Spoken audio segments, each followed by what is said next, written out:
Esta es la primera emisión de Noticias Telemicro, con Julieta Arias.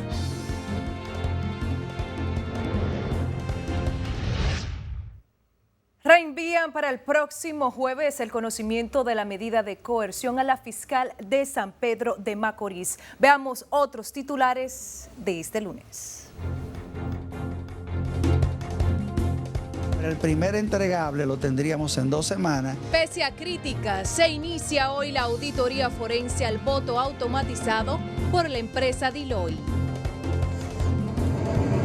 La auditoría se realizará en presencia de técnicos de la UNIORE y de los delegados de todos los partidos políticos. Posiciones encontradas en este Congreso Nacional en torno a la utilización del voto automatizado.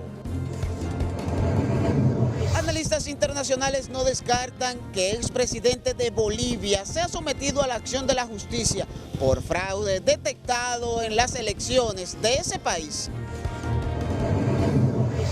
Otra mujer cae víctima de feminicidio en Sabana Perdida. Mientras la Procuraduría General de la República informa que se han reducido los feminicidios, más mujeres continúan llegando a colocar la denuncia por violencia de género.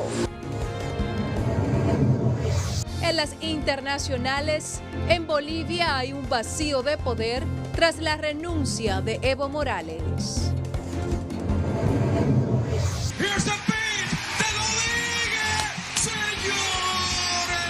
En los deportes, el Licey no cree en nadie y extiende a 6 su racha de victorias.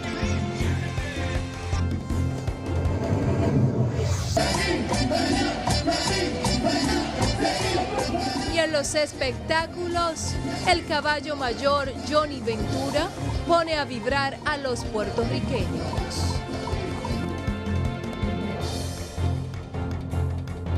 Hola, ¿qué tal? Buenas tardes. Bienvenidos a la primera emisión de Noticias Telemicro. Es lunes y aquí estamos en nombre de todo el equipo para presentarles las informaciones más importantes aquí en la República Dominicana. Gracias por acompañarnos. Iniciamos de inmediato con las informaciones. Señores, pese a las críticas, la empresa contratada por la Junta Central Electoral inicia auditoría forense al sistema de voto automatizado utilizado en las pasadas primarias. Wendy Hill trabajó el tema y nos cuenta.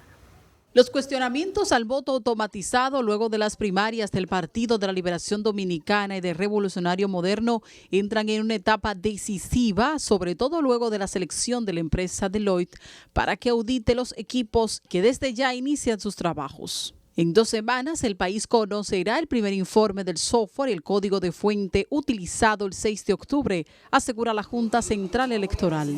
La tengamos completa en 6 semanas, pero el primer entregable lo tendríamos en 2 semanas, que es justamente la auditoría del software. El presidente del organismo defendió la credibilidad de la compañía y aclaró no es nacional, sino costarricense.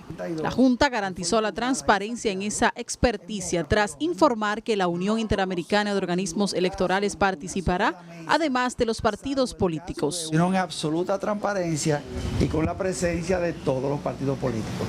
Y número 2, vamos a tener también el acompañamiento internacional de la Unión Interamericana de Organismos Electorales, UNIORE. Respecto a lo ocurrido en Bolivia, que provocó la dimisión del presidente y otros funcionarios, desvinculó el debate del país de esa situación y algunos lo respaldan.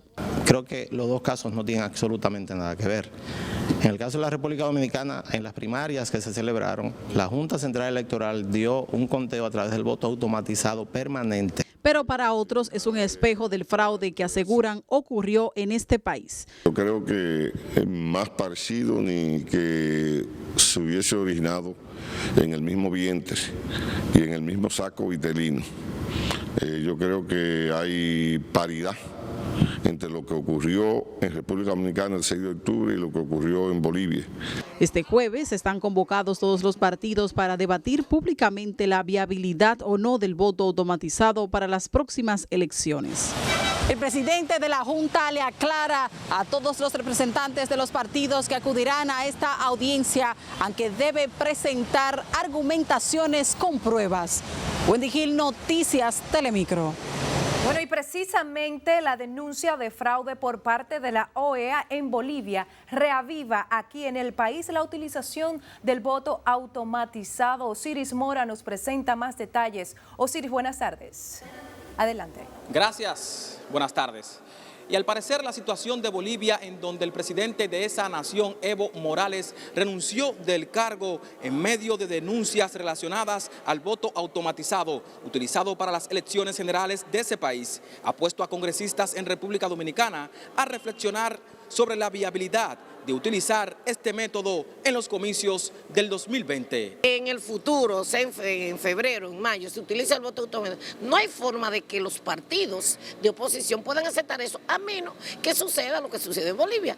Una auditoría, compañía reconocida a nivel internacional, pero indiscutiblemente con la observación de organismos internacionales. Para corregir que en el proceso electoral, los dos procesos electorales que vienen, no haya duda de esa situación, porque puede provocar y llevarnos a que seamos Venezuela o que seamos Bolivia. Es por lo que insisten en la necesidad de transparentar el sistema que se utilizaría en el 2020. La sabia decisión de los partidos tenga en cuenta los acontecimientos recientes y tome la mejor decisión para bien del país y para tranquilidad de los ciudadanos dominicanos. Yo siento prudente que observemos el fenómeno de Bolivia para evitar una quiebra institucional en nuestro país.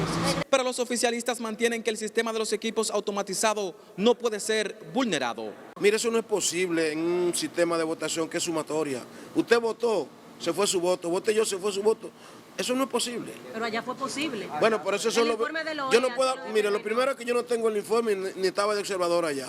La máquina le da la oportunidad de que si usted se equivocó en alguno y marcó uno que no era, usted pueda reiniciar de nuevo y volver a votar. Entonces, esa es una validación. Para este jueves, la Junta Central Electoral tiene previsto una audiencia pública con los partidos políticos para así debatir el tema. De mi parte es todo lo que tengo. Ahora retorno a los estudios. Muchísimas gracias, Osiris, por tu reporte. Seguimos con el tema, y es que la ambición del renunciante presidente de Bolivia, Evo Morales, de querer perpetuarse en el poder vulnerando la decisión popular con los resultados de las elecciones generales del pasado 20 de octubre, conllevó a que ese país viviera inestabilidad. Ramón Peguero con el tema. Axel Román fungió como observador del proceso electoral y dice comparte el informe emitido por la Organización de los Estados Americanos sobre la manipulación en los resultados finales de las elecciones en Bolivia. Y era obvio que se había alterado la votación y que se falsificaron actas para intentar que Evo Morales permaneciera en el poder durante la votación de primera vuelta. La renuncia de Evo Morales, que fue presidente de Bolivia por 14 años, fue bien valorada por el cónsul honorario de ese país en República Dominicana, Antonio Taveras Guzmán. Por el hecho de que si no renunciaba iba a haber un baño de sangre en Bolivia, y pienso que lo optó por la paz. Evo Morales tenía un mandato hasta enero del año 2020, pero intentó a todas luces perpetuarse por encima de la voluntad popular. Taveras Guzmán no descarta que Morales sea sometido a la acción de la justicia por el caos que impera en esa nación después de detectarse el fraude en la transmisión de los resultados dados a conocer por el Tribunal Supremo de Bolivia. Bueno, todo es posible, ¿te entiendes? Todo es posible. Lo que pasa es que habría que ver cómo va a actuar la justicia, si va a actuar independientemente o no, ¿te entiendes? Las actas no coincidían con el resultado que había ofrecido el Tribunal Supremo Electoral de Bolivia. Ahí estuvo el fraude. Con la renuncia de Evo Morales, suman 5 los presidentes de esa nación que han abandonado el gobierno en los últimos 20 años por diferentes motivos. Ramón Peguero, Noticias Telemicro. Bueno, y es que la situación política en Bolivia atraviesa por una situación incertidumbre. Anabel de la Rosa tiene más en el siguiente reporte. Hasta el 20 de octubre, Bolivia vivía en total estabilidad política y social, pero la situación cambió a raíz de las elecciones presidenciales que fueron cuestionadas por la oposición y organismos internacionales.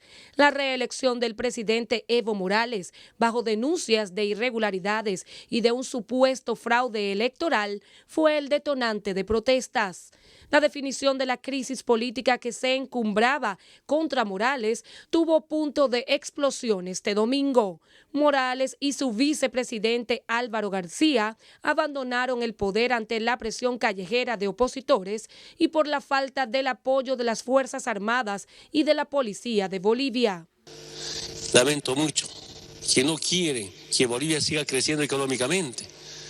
Y lo peor, quiero que sepan, mi pecado es ser dirigente sindical, es ser indígena. Mi pecado es tal vez ser cocalero, que grupos intentaron condenar y de verdad no puedo entender cómo pueden usar la Biblia para maltratar a la familia. Ahora corresponde a la Asamblea Legislativa elegir al sustituto de Morales, en virtud de que también renunciaron los presidentes del Senado y de la Cámara de Diputados, Adriana Salvatierra y Víctor Borda, los funcionarios constitucionalmente hábiles para ocupar la presidencia. Otros funcionarios del gobierno de Morales también han dejado sus puestos en medio de las protestas. Ante la incertidumbre política, la vicepresidenta del Senado, la opositora Yanine Áñez, reclama la presidencia de Bolivia. La situación se agrava también con la renuncia del jefe de la policía de ese país, Vladimir Yuri Calderón. El presidente Evo Morales y sus aliados en Bolivia, como en el plano internacional, como Nicolás Maduro, presidente de Venezuela, han advertido que hubo un golpe de Estado que atribuyen a la oposición y parte del cuerpo militar. A partir de este lunes, Bolivia inicia una nueva etapa política sin la influencia de Morales y su administración, que se prolongó por más de 13 años. Y hay expectativas sobre el relevo en ese país con la convocatoria de nuevas elecciones. Anabel de la Rosa, Noticias Telemicro. Nos vamos a Haití. Miles de personas se manifestaron este domingo en las calles de Puerto Príncipe y otras ciudades de ese país para exigir la salida del presidente Jovenel Moïse del poder. Las movilizaciones se reanudaron tras unos días de descanso durante las cuales la oposición utilizó la estrategia de las barricadas para bloquear calles y barrios, especialmente en la región metropolitana, para mantener paralizadas todas las actividades como viene ocurriendo desde mitad de septiembre.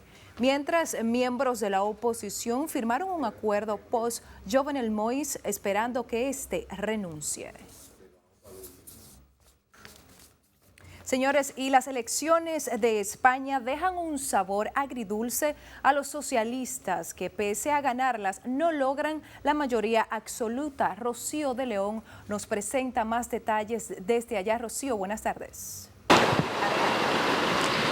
Saludos, buenas tardes. Así es, las elecciones aquí en España han transcurrido de manera pacífica. Ha ganado el PSOE. Sin embargo, esto no significa que pueda formar gobierno. Necesitará de algunas coaliciones, lo que puede ser ahí el tranque a la hora de llegar a acuerdos. Aquí hoy solo celebra un partido, la extrema derecha, Vox, que entra al Congreso de los Diputados con 52 escaños.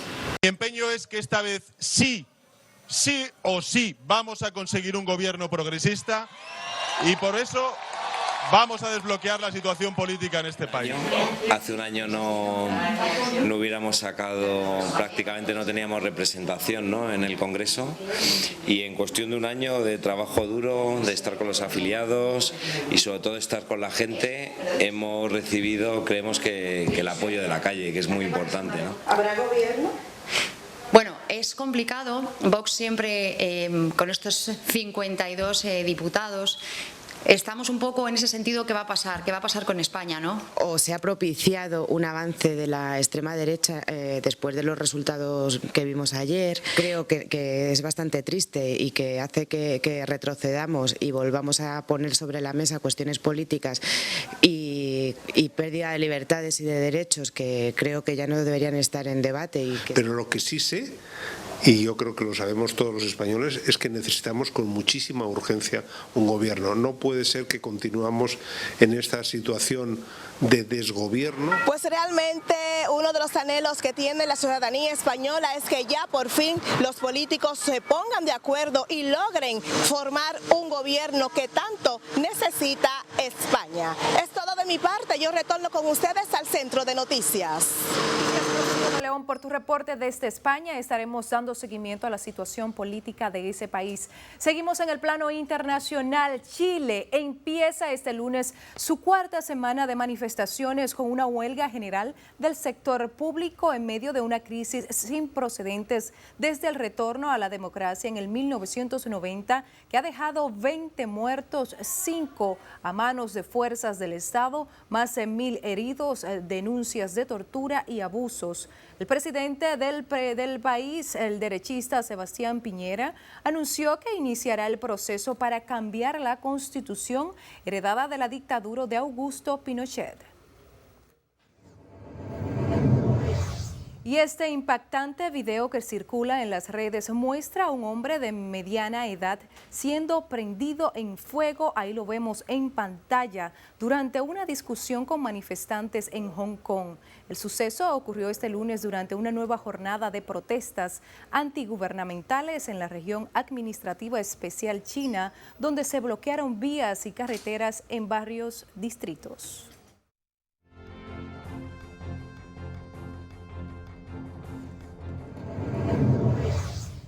Y en otra noticia, el fuego en la costa este de Australia ha cobrado la vida ya de 3 personas. Al menos otras 5 permanecen desaparecidas, por lo que las autoridades no descartan que pueda aumentar el número de fallecidos.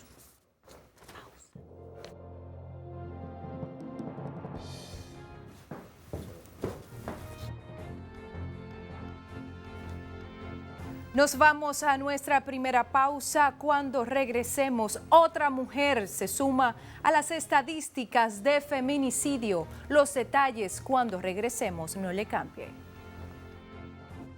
Para comunicarse a la redacción de Noticias Telemicro, llámenos al 809-450-0555, extensión 267, 265, 264. Nuestro número de WhatsApp 829-307-0500. Síganos también a través de nuestras redes sociales como Telemicro 5 en Facebook, Twitter, Instagram y YouTube. Además, nuestro correo electrónico prensatelemicro@gmail.com.